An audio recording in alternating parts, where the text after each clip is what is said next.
So one way of getting malware is through the good old Trojan horse. You hide something malicious inside of something that is benign or innocent. So how do we use those? Well, we can use a Trojan horse that hides malicious software inside of it, and we can use it to replace or delete critical files, or generate denial of service attacks, or we could use it to record screenshots and audio and video on the target.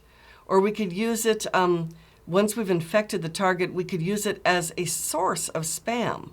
So have it blast out our email messages for us. We could have them download spyware, adware, malicious files.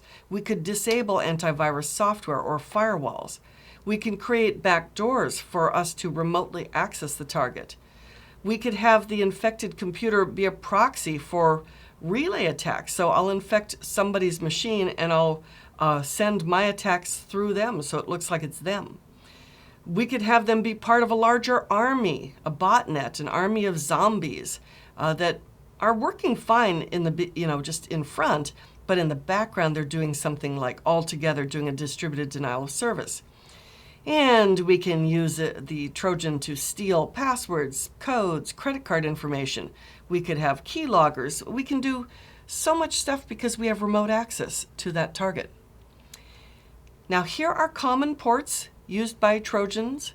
You don't have to memorize these, but just so you can see the scope. From FTP to Telnet to SMTP, and also some that are not common, like 31 Hacker's Paradise. Or 80, which would be web server. So we can see that there are loads of ports that Trojans open up so you can connect to them, you the hacker, can connect to them in the background. We see there's even more. Look at all of these here. So like some common ones, 1, 2, 3, well, there's also 1, 2, 3, 4. There's 1, 2, 3, 4, 5, which is a net bus, which I think will come up.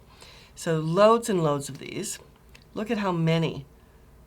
If you start scanning and you start seeing these ports, you start getting suspicious.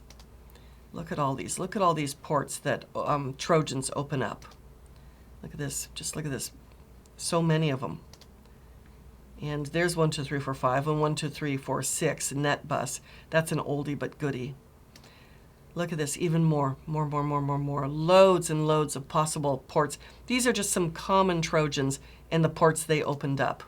Look at this. Just so many. Dozens and dozens. So when you do scanning, you might want to be looking for these ports. A good scanner should identify these ports already. So knowing that, let's take a look at the different kinds of Trojan horses.